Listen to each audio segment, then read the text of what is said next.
kwizera si ugukina, kwizera Yesu si imikino, niwe nkomezi y'imitima, kumwizera n'ukuri bifite umumaro.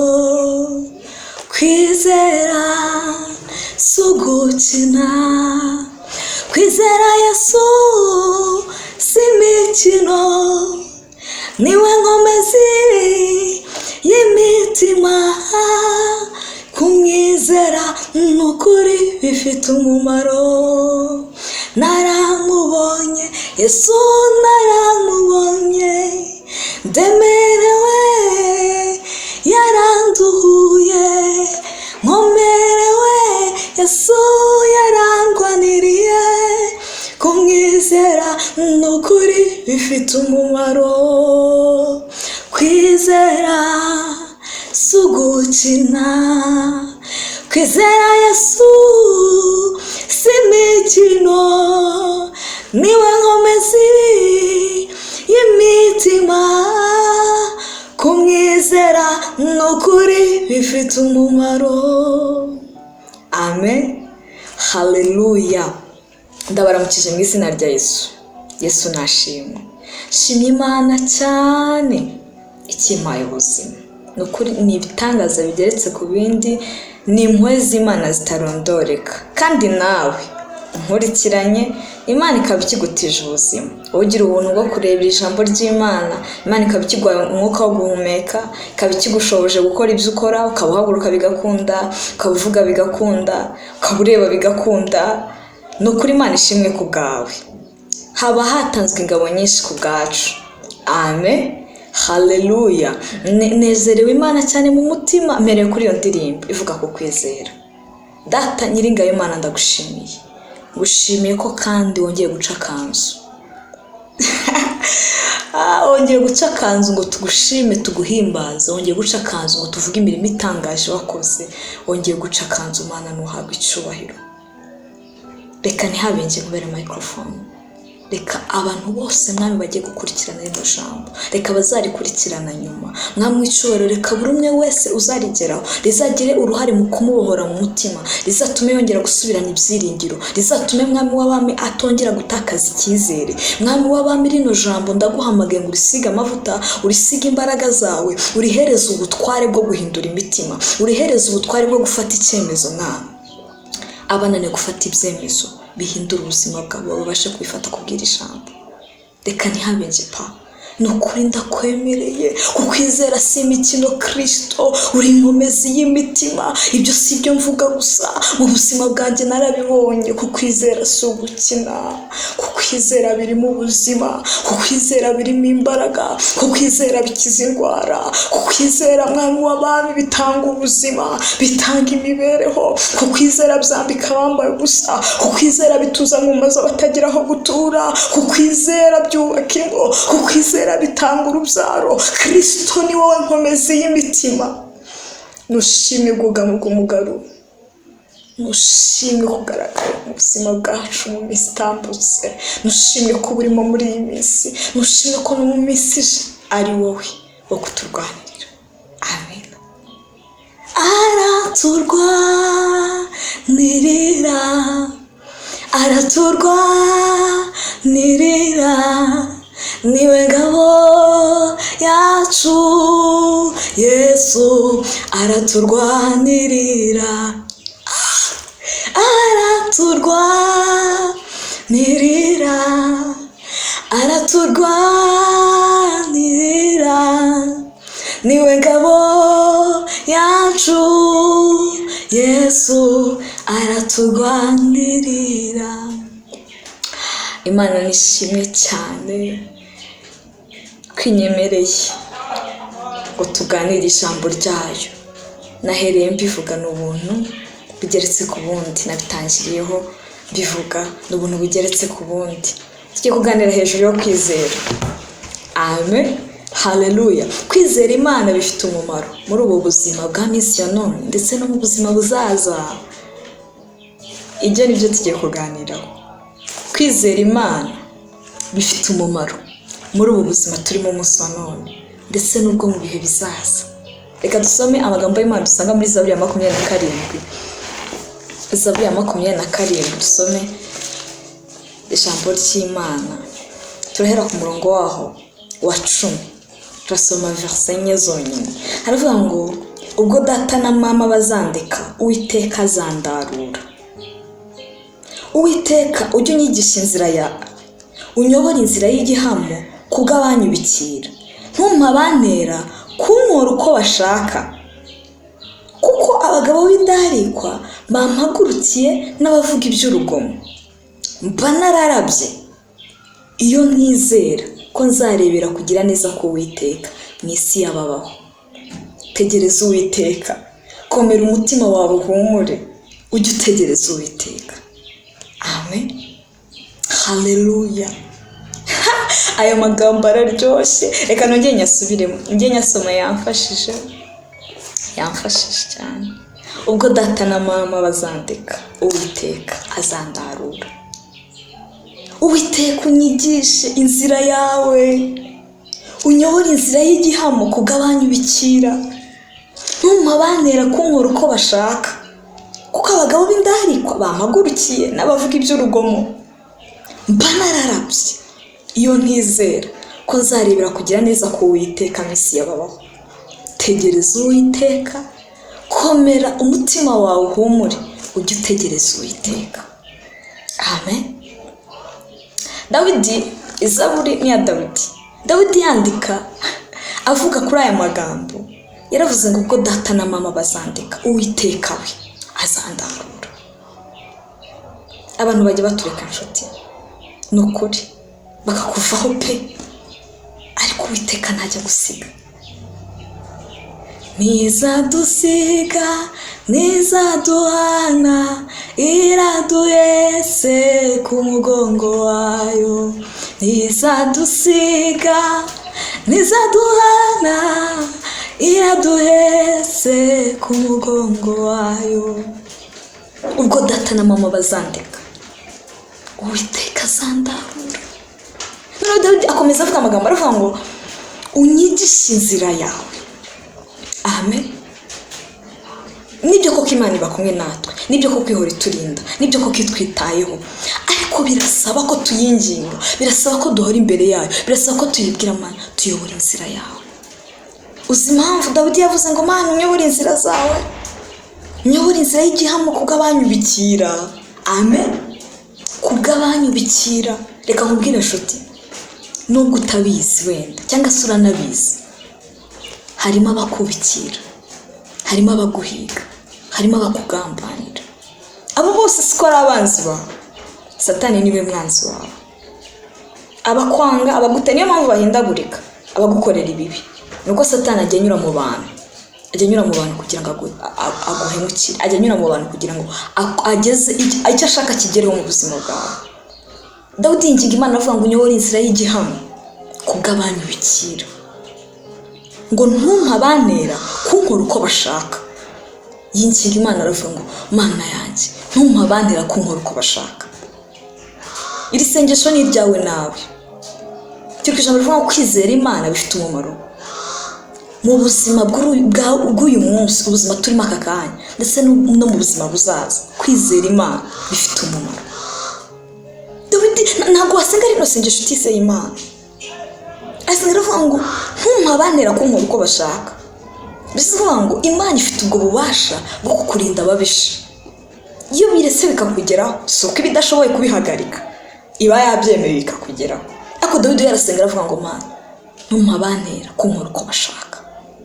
Nawe uri kubera isengesho ryawe. Ngo kuko abagabo b'indarikwa bampagurukiye n'abavuga iby'urugomo. Iteka ryose yari mu murongo mwiza, iteka ryose uri gushaka ukuri, iteka ryose ushaka gukora ugushaka kw'Imana, iteka ryose ushaka kwegerana n'Imana, ibigutera biba byinshi, ibiguhiga biba byinshi, ibigeragezo biba byinshi, ariko uba ukwiye gukomera. Dawidi aravuga ageze ku murongo waho wa 13 aravuga ngo mba nararabye iyo ntizera ko nzabonera kugira neza kw'Imana nkabibonera mu isi y'ababaho. Inshuti z'umusaraba, bakunzi b'umusaraba, nukuri kose ibyaha byinshi tubikoreshwa no kutizera Imana. Iyo udafitiye Imana icyizere ni wowe wiciye inzira. Iyo udafitiye Imana icyizere ukora ibintu byose uko byumva. Iyo utizeye ngo uzatabarwa. Sindabona umwana muto cyane ajya gukorera amafaranga kugira ngo abone ibimutunga, abazi neza ko ari nk'ihame yuko agomba kurya. Ntazi ngo bivaye, ariko ko azi ko papa hari mu rugo, azi ko mama hari. Niba afite amahirwe yo kubagira, niba atanabafite abamurera, ababonamo icyizere cy'uko babasha kumugaburira. Ariko tw'abana b'Imana bakundwa, twebwe turahangayika ugasanga twirishakishirije. Sindi kuvuga ngo ntubikore, sindi kuvuga ngo uti inshingano, ndikubwira ngo mu byo ukora byose emerera Imana yivange muri gahunda zawe. Ntibijya bikunda utayizeye. Yavuze ngo hari abantera guturuka hejuru n'izaburi n'icyo ivuga. Avuga ngo uduhere ku murongo wa mbere, avuga ngo Uwiteka niwe mucyo wanjye n'agakiza kanjye, nzatinya nde? Uwiteka niwe gihome gikingira ubugingo bwanjye, ninde uzampinza umushyitsi? Ubundi ninde ukwiye kuguhinza umushyitsi? Niba ufite Imana data wa twese, uw'imiryango. Ubushize niryo jambo twiganyeho. Uw'imiryango yose yo mu isi no mu ijuru yitirirwa, ni so wawe, ni so, ni data wa twese. Niwe muremyi w'isi n'ijuru, niwe utegeka byose, niwe waremye byose. Uwo nguwo ni data wa twese. Ninde ukwiye kuguhinza umushyitsi? Dawidi arakomeza, Zaburi ya 27 iraryoshye cyane. Ubwo abanyabyaha bantereraga kumaraho, ari bo banzi banjye n'ababisha banjye, barasitaye baragwa. Naho ingabo zabambira amahema kuntera, umutima wanjye ntuzatinya. Naho intambara yambaho, no muri yo nzakomeza umutima. Nawe intambara yambaho, no muri yo nzakomeza umutima. Ariko Dawidi we, no mu ntambara hagati, no mu bamvuga nabi hagati, no mu banyanga, no mu bantera, no muri bo nzakomeza umutima. No mu nzara, no mu bukene, no mu kumererwa nabi, no mu burwayi, no muri byo hagati nzakomeza umutima. Uzi impamvu? Uwiteka niwe mucyo wanjye n'agakiza kanjye. Niyo mpamvu no muri ibyo byose nzakomeza umutima. Hanyuma akamubaza, niki kiguteye kwiba? Niki kiguteye gukuka umutima? Ese umucunguzi wawe ntakibaho? Imana yawe yarimutse, yagiye, bituma umutima uguhagararamo, bituma ugubwa nabi, bituma wiganyira, bituma wiheba. Habaye iki? Humura, Imana iri kumwe nawe. Amina. Dawidi ati mba nararabye iyo ntizera ko nzarebera kugira neza ko Imana misi yababaho. Hanyuma hasi umurongo ukurikiraho ahita akugira inama, nanjye ngira inama. Tegereza Uwiteka, komera umutima wawe uhumure, ujye utegereza Uwiteka. Amen. Uko byasa kose, intambara wahura nazo zose, tegereza Uwiteka. Tegereza Uwiteka, umutima wawe uhumure, ujye utegereza Uwiteka. Imana ntikoze isoni, ntigihemuka, ntihinduka. Uko bayivuga, uko turi kuyivuga, ni ukuri, ni kwiri. Inkuru ni impamo, uko Yesu bamuvuze niko nanjye namubonye. Ni ukuri kose Yesu afite imbaraga. Yesu arashoboye. Nahereye ku ndirimbo ivuga ngo kwizera si ugukina, kwizera Yesu si imikino. Niwe nkomezi y'imitima, kumwizera ni ukuri bifite umumaro. Bifite umumaro mu buzima bwa minsi ya none, muri iyi minsi turimo, ukiri muri iyi si, bifite n'umumaro no mu bihe bizaza. Kwizera ntabwo ari ugukina. Iyo tubivuga harimo abumva ari ibyacu nyine, iby'ababandi. Ariko Yesu yabaye uwawe, ukamugira mu mutima wawe, ukamwemerera agatura muri wowe, ukamwemerera akaba muri wowe, ubuzima bwawe buhinduka bwiza, buhinduka neza. Ibi ngibi ntibivuze ngo ntuzahura n'ibikubabaza. Bivuze ngo ntuzareka kurira, bivuze ngo ntuzareka kurwara. Turi mu isi dufashe igihe mu ntambara, ariko hari amahoro, hari amahoro Yesu abaha abamwizera, hari amahoro ahereza abamwiringira, hari amahoro ahereza abamuhungiraho, hari amahoro ahereza abamutegereza, hari amahoro aguha niyo uri mu kibazo. Ibyo nkubwira njye narabibonye mu buzima bwanjye, ntabwo ndi kukubwira ibyo ntabonye. Yesu ahindura amateka, Yesu akiza indwara, Yesu arambika, Yesu atanga kwiga, atanga urubyaro. Nararubibonye aruhereza abari bararubuze, harimo abambera bahabi. Atanga akazi, atanga urushako, yubaka ingo, na za gatanya yazikuraho. Ni igisubizo cy'ibibazo byacu. Yesu niwe gisubizo cy'ibibazo byacu. Ndaguhamagara nawe ngo umwizere, ndaguhamagara nawe ngo umuhereze umutima wawe. Ndi kukubwira ngo kwizera Imana yacu, kuyizera bidufitiye umumaro turi muri iyi si, bidufitiye n'umumaro na nyuma y'ubu buzima. Wikemerera ko hari ikigutera ubwoba, emerera Imana ijye mu buzima bwawe, kandi wikirwanirira. Emerera Imana ibane nawe. Ushaka kumbwira ati ariko se wa mukobwa we, ko njye ntacyo mbuze, mfite amafaranga, mfite umugore wanjye, mfite umugabo wanjye, mfite abana se cyangwa nize amashuri yanjye, njye ntacyo mbuze, uwo Yesu mbwira azamfasha iki? Ntacyo ubuze. Hari amahoro Yesu atanga, amafaranga atazana, umugore ufite atazana, umugabo wawe atazana, urubyaro rwawe rutazana, amashuri wize adashobora kuguhereza, habe n'imiryango uvuka itaguha. Reka nkubwire akantu, tugira inshuti, tugira n'ibyo dukora. Ndavuga mu buzima bwa minsi yose buri wese afite ibintu ajya abamo, habe kwirirwa mu rugo, habe dufite uturimo tutindamo, dufite inshuti, dufite abo tubana nabo, dufite imiryango, dufite n'imiryango, dufite abo dukorana, hari ibintu byinshi tugiye dufite duhugiyemo. Ariko ibyo ngibyo habaho igihe tuba tutari kumwe nabyo. Haba igihe utari mu kazi, haba igihe utari kumwe n'umugabo wawe cyangwa se na fiancé wawe cyangwa se n'umwana wawe. Hari indirimbo ndetse kuririmba ivuga ngo turarira tugahogora kandi amarira yacu nta muntu yabona. Turarira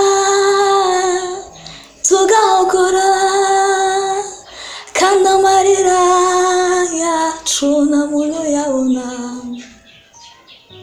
None atangiye avuga ngo Yesu uri igisubizo muri byose, amarira yacu urayabona,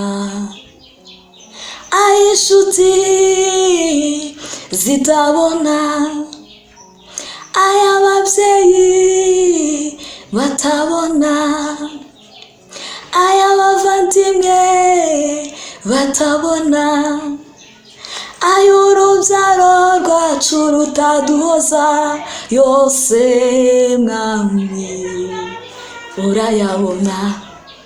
Hari ibintu bitakorwaho nuko wabyaye, hari ibintu bitakorwaho nuko washatse, hari ibintu bitakorwaho nuko ufite inzu nziza ubamo, hari ibintu bitakorwaho nuko ufite akazi gakomeye uri CEO ahantu runaka.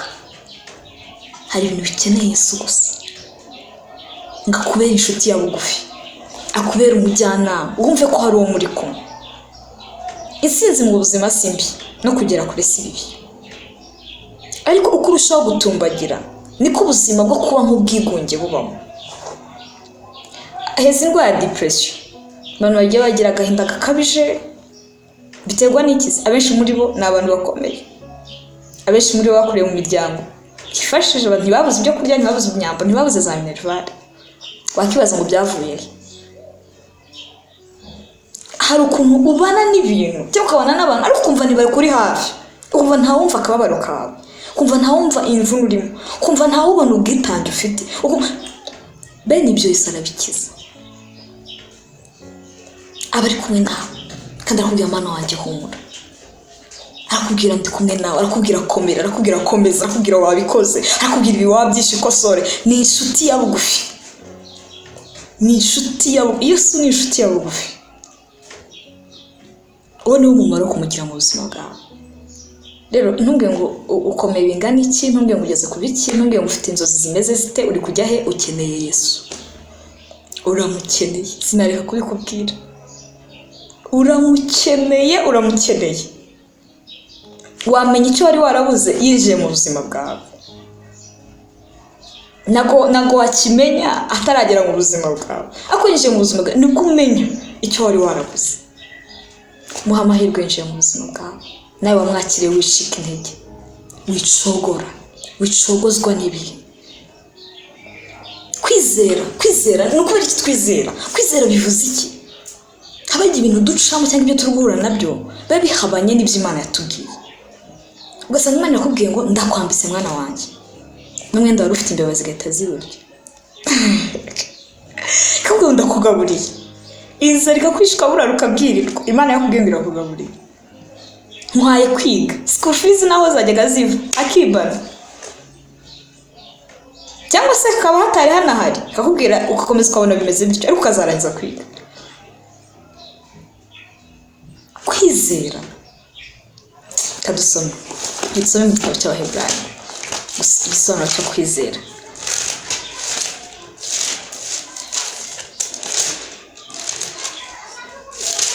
Abaheburayo igice cya 11 umurongo waho wa mbere avuga ngo kwizera ni ukumenya rwose ibyiringirwa, udashidikanya ko bitazaba, kandi niko kuduhamiriza ibyo tutareba ko ari iby'ukuri.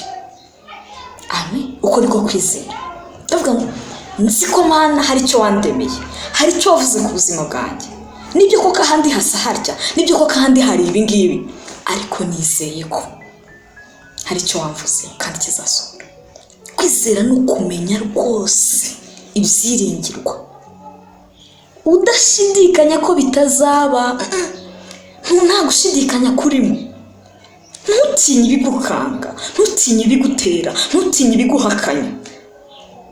Kabaho nibyo koko haragaragara nkaho ntaharenga, ariko nzaharenga mu izina rya Yesu. Ndashaka kukubwira ngo ufate icyemezo cyo kwizera Imana. Kwizera nivuze ngo uzarwara kubwira ngo nyamara barabona iherezo. Kwa muganga icyizere ntikigaragare, babone ko wenda gupfa, abakurebye babone ntabwo uzongera guhaguruka, ariko Imana izabikora uhaguruke. Nagiye mbibona bikora mu buzima bwanjye. Aketse nta kintu uzagira wowe uri imbushi gusa, ariko Imana kuko ari cyo yakuvuze. Reka mubwire, yuzi icyo Imana yakuvuzeho, ntubita ku magambo abandi bakuvugaho. Ikibazo twebwe duhita ku magambo, ntidufite amakuru twavuzweho n'uwaturemye. Imana yakuremye yabitekereje, tutite kuri situation wavukiyemo. Nibyo koko hari situation runaka wavukiyemo utishimira rimwe na rimwe, utajya umva uri na proud ya, hari ubuzima wabaye, hari n'ubwo uri kubamo, ariko hari n'Imana. Ibyo bintu gerageza bihure, kuko niho hari gukira kwawe, niho hari amahoro yawe, niho hari umunezero wawe. Imana irashoboye. Numvishe nta kintu navuga, ndumva nta kintu kinyuzuye kindi sibyo kuvuga ngo Imana irashoboye. Njye narabibonye.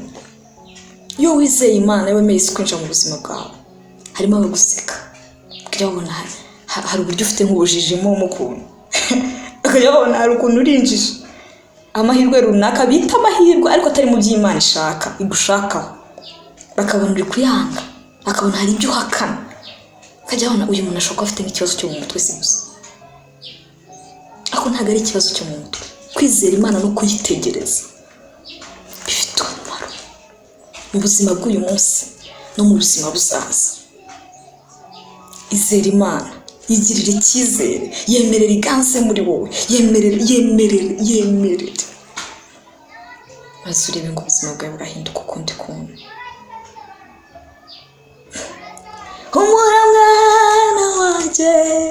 ibyo uvuga byose ndabyumva, kandi mbere y'uko ubimbwira mba namaze kubimenya. Kandi ntuterwe ubwoba n'ibyo byose bikugose, kuko ndi Uwiteka Imana yawe, manuwe no kugutabara. Humura mwana wanjye, ibyo uvuga byose ndabyumva, kandi mbere y'uko ubimbwira mba namaze kubimenya. Kandi ntuterwe ubwoba n'ibyo byose bikugose, kuko ndi Uwiteka Imana yawe, manuwe no kugutabara. Komeza wizere Imana, umutima wawe ukomere ntucogore, uyizere. Iyakoze biriya izakora n'ibindi, ibyo yakoze nibyo byari bikomeye cyane.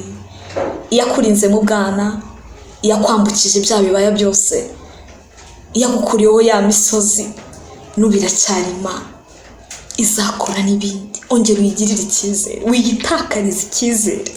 Uko byaba bishaririye kose, uko byaba bikomeye kose, uko byaba byagucanze kose, ntihagire ikigutandukanya n'umukiza wawe, ntihagire ikintu na kimwe kigutandukanya n'umukiza wawe. Komera ushikame, komera ushikame, komera ushikame, komera ushikame. Ntuve ku Mana, ntiwemere kuyisiga, kuko nayo ntizagusiga, ntabwo izigera gusiga. Izere Imana.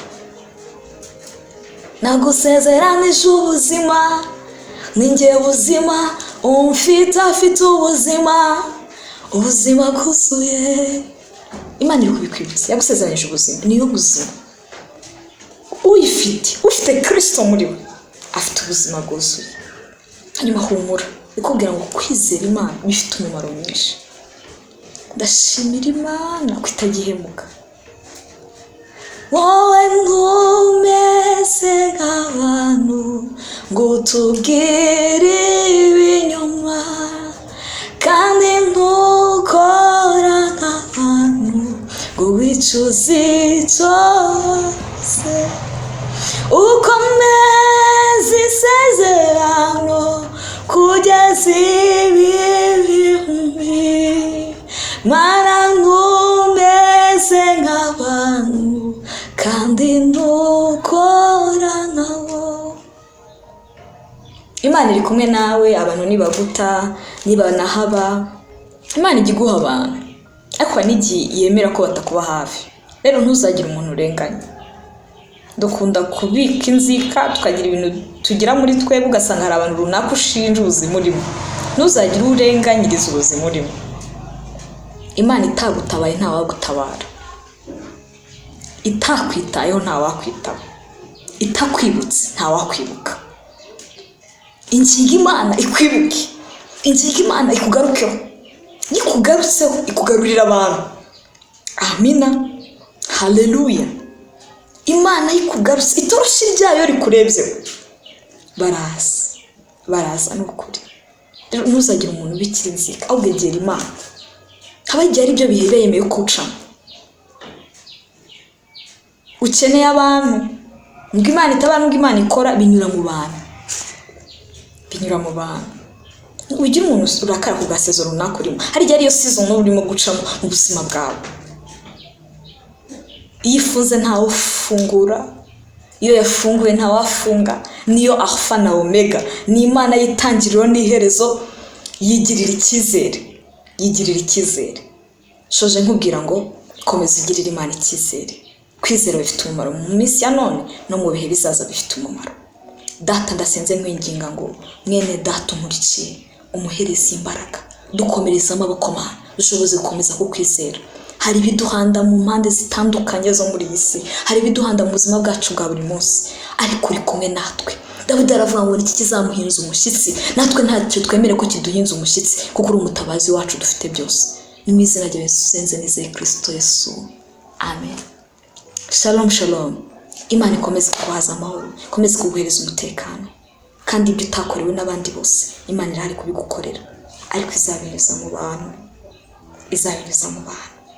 nibaguhemukira ubababarire ukomeze ubuzima, kuko Imana yo yabyemeye, bijya bibuka atabarwa. N'utari kukugirira neza ajya kwigirira neza, kuko Imana yabimubwiye.